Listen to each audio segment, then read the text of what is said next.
Right, I've had a bit of a stop and tidy up.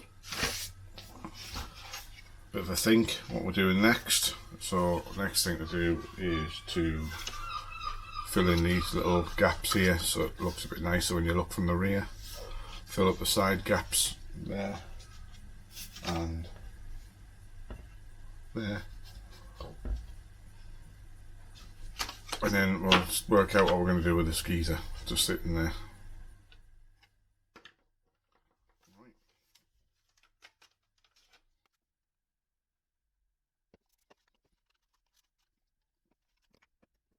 Just using extra super glue to make sure that the camera holder is nice and sound.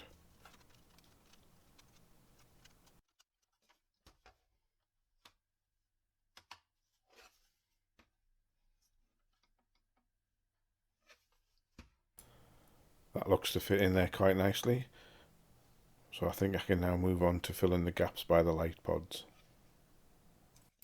So I'm going to use a piece of plastic card and then using the Sharpie trace the shape onto the card and then cut it out and then file and finesse it so it fits nicely.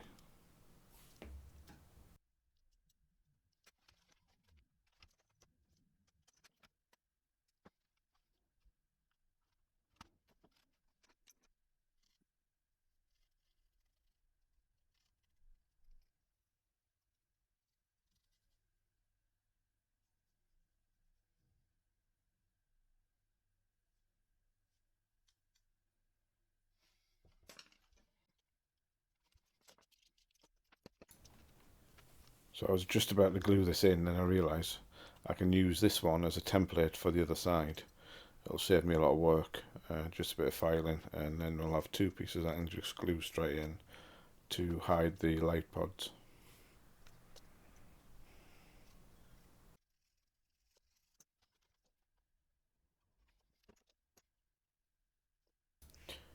So here I'm using a toothpick to spread the super glue into the interior. It just stops a lot of glue squeeze out, keeps it neat and tidy.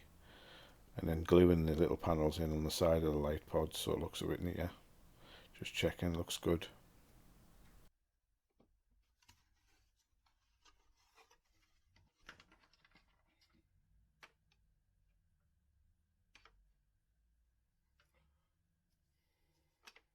So it's about now, I've changed my mind. I don't want them to sit on the back of the tailgate, I want them actually to sit inside the car. So I've got to try and work out how I can make him fit inside the car, as his body doesn't really want to bend to fit in there.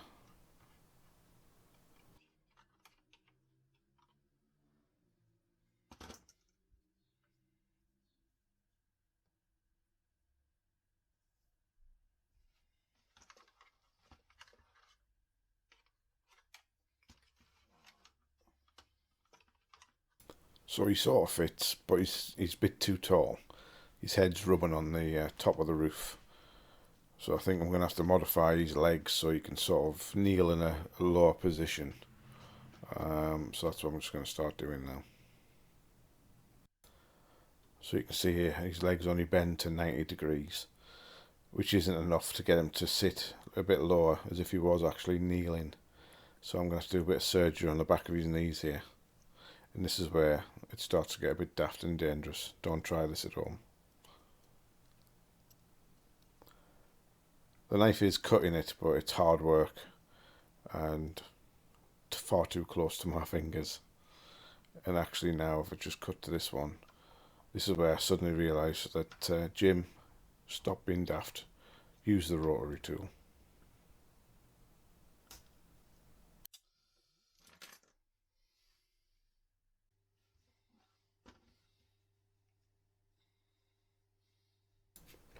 So if you remember, I was going to put him here, but I didn't really like that, so I want him sitting inside, but he didn't fit. And after the knife fiasco, I decided to use the rotary tool to modify his legs. It looks a bit untidy, but that will be cleaned up when I go to paint. Unfortunately I do a bit of misery on his ankles, so he looks a bit funny when he's like this, but when he's kneeling he looks like he's very comfortable and he's posed in the right position and he fits in there lovely. Let me show you inside the car. He just slides straight in. There's no real fighting to get him in and out. Let me just put this towards the camera and you'll see it better. There you go. And he fits in there lovely. And I'm happy with that.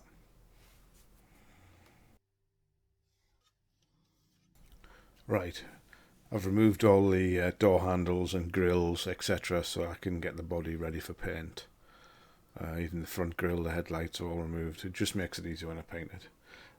The rear lights I can't take out, I've glued them in, so I'm going to have to mask them off. And I'm going to have to fill this hole as well. Then it'll be ready for paint.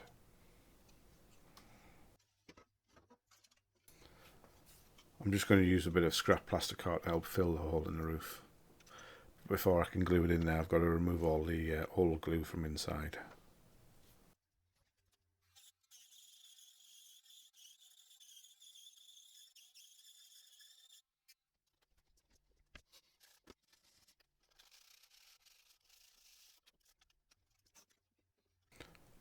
Now I can just glue it in, and then once it's glued in on the top, I normally just use super glue to help fill the hole and just slowly build it up.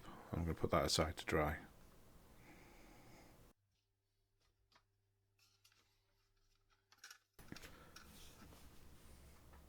So I want to put a LiPo battery in. The old battery tray needs to get removed really, because this isn't going to fit. I think the best way is just to cut that whole tray out, but I'm just making sure that I can without damaging anything else and not weakening the chassis.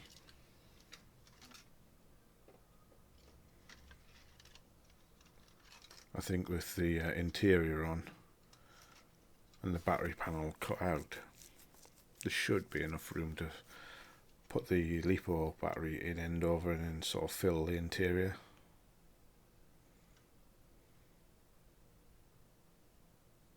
Yeah, that looks good. So let's get this bit here cut out.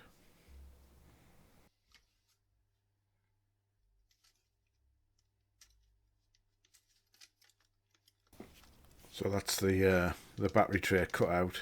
It's going to leave us loads of room, because once the interior sits on top, if you see the rectangle cut out at the bottom floor of the interior, that allows the battery through the battery tray to sit tall ways and fit quite nicely. So yeah, good, happy with that.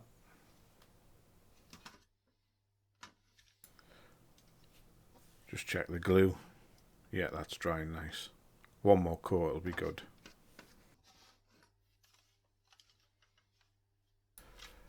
So onto the AC. Don't know whether to keep the switch or cut it off. Nah, I'm going to keep the switch, it'll come in handy.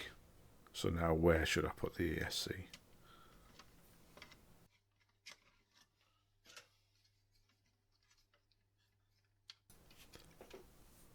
So I'm putting the seat back in just to give me an idea of where I can possibly fit the ESC. It's not going to fit behind the seat, so I think the passenger area is probably the best place for it to go. And actually, because there's no windows on the front doors of the car, that means I can glue the switch onto the side panel to easily switch the car on and off.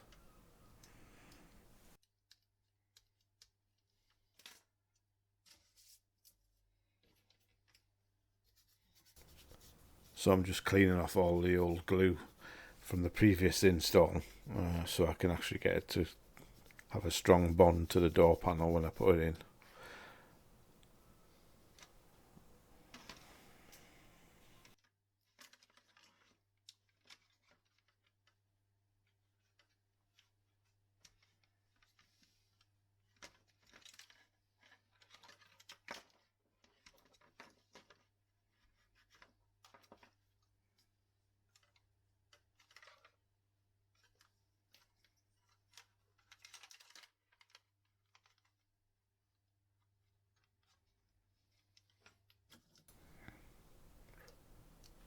So I noticed that it doesn't sit quite flush on the door panel, so I'm going to have to cut away a little bit of the door panel so it can sit a bit lower and look a bit cleaner install. So I'm just going to mark it up here to make sure I've cut the right part of the door panel away so the switch can sit nice and flush.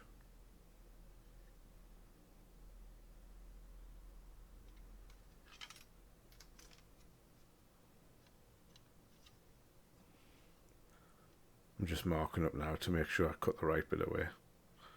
There you go. I'll go and cut that away.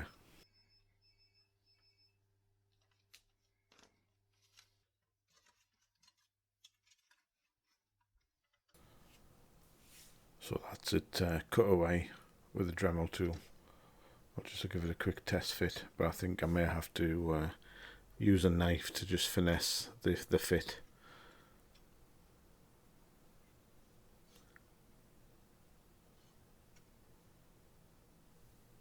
It looks good, but it does actually need a little bit more cutting away just to make it fit a bit more flush.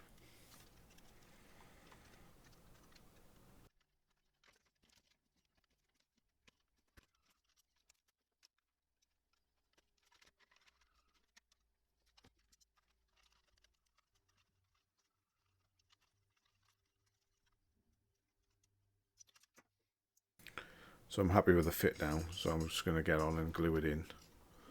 Just going to use a bit of activator on the door panel and then a small amount of glue on the switch so it doesn't actually get into the switch and lock the switch up.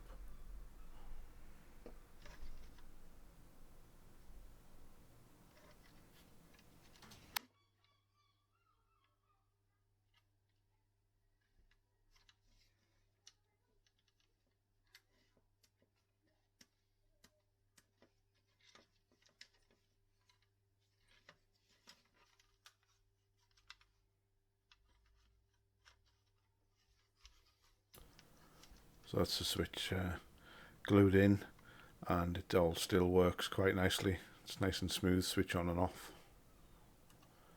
So I think I'll move on to gluing down the ESC.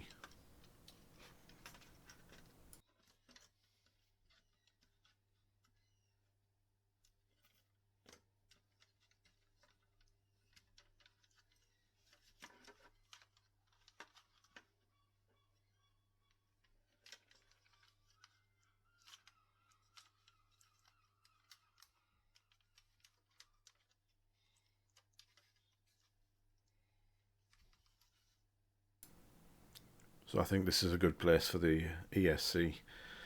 The power and motor cables go under the dash quite neatly, and I'll still be able to see the LEDs on the ESC if I need to troubleshoot anything.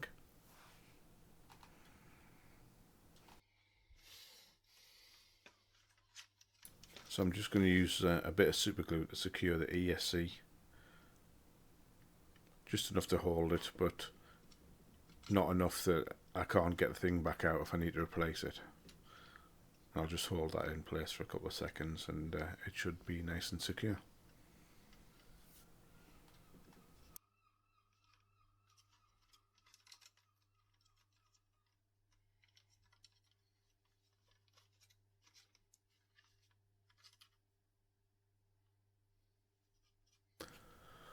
I'll get the receiver next. I'm going to try a few places to see where it'll fit nice.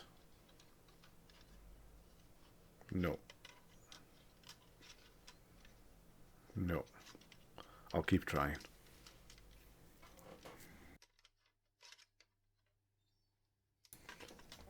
Wonder if it'll fit in the roof.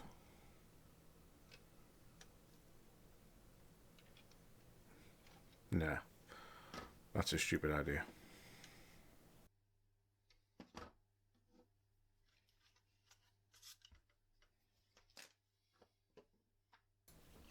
Let's put Kevin the Cameraman in there and see if we can work out where the receiver can sit. That looks a good place.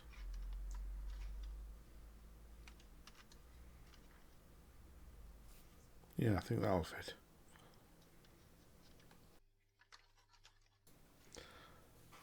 Yeah, I'm not really liking that. It's just going to be too tight for the wires.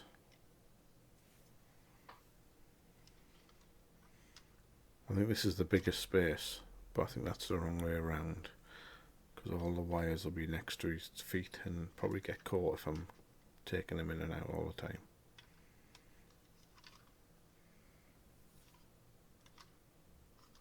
Yeah, that's it.